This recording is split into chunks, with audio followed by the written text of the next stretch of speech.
Israel and the independent judiciary. Israel is being torn apart by the political battle over an independent judiciary. If Prime Minister Benjamin Netanyahu and his right-wing colleagues have their way, the courts will effectively serve at the will of the legislature, subject to being overruled and replaced by a one-vote majority. The purpose of the reforms, according to the critics, is to protect Netanyahu from the corruption charges he faces, and to clear the way for settlements free from judicial interference. Even the military has gotten involved in the protests, and the United States, while not openly taking a position, has called for consensus, which there isn't. The question facing American Jews is straightforward: is this any of our business or not?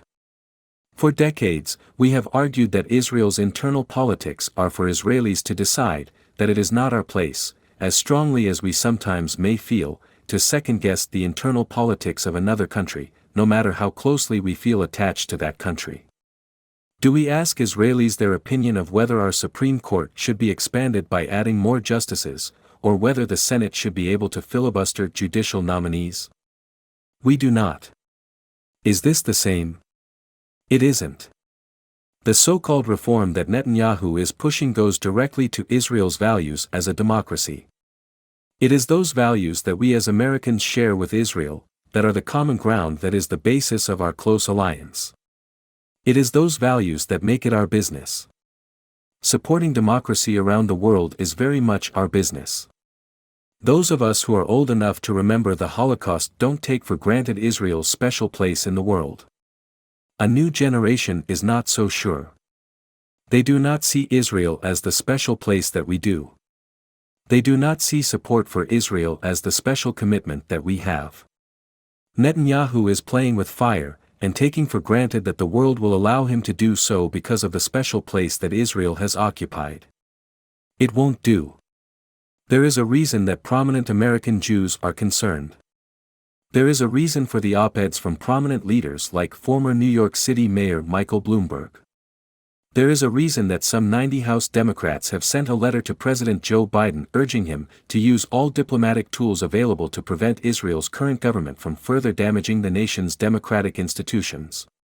There is a reason rabbis across the country are taking to the pulpits to sermonize about Israel and democracy. They recognize that Israel is losing support, especially among young people and among progressives who cannot understand the security situation and do not see Israel as trying to resolve its Palestinian problems. That is why they are speaking out. They are right. This is a dangerous moment for Israel. Its opponents will surely use this as a wedge issue. They will use it to attack the very values that bind us to Israel and that we hold dear. Why? To protect Bibi? Is that what this is all about? That is certainly how it is playing out, and it can only hurt a country that we all love and cherish. At the end of the day, obviously, it will be for Israel to decide. And we will, I hope, continue to stand by Israel whatever it decides. But Israel faces great challenges, and cannot count on the automatic support and loyalty of Americans that it once enjoyed.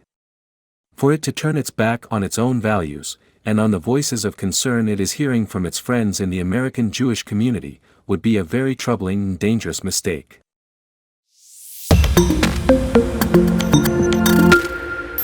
Israel and the independent judiciary. Israel is being torn apart by the political battle over an independent judiciary.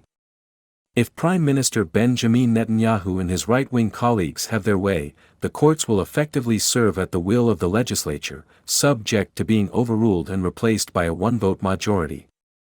The purpose of the reforms, according to the critics, is to protect Netanyahu from the corruption charges he faces,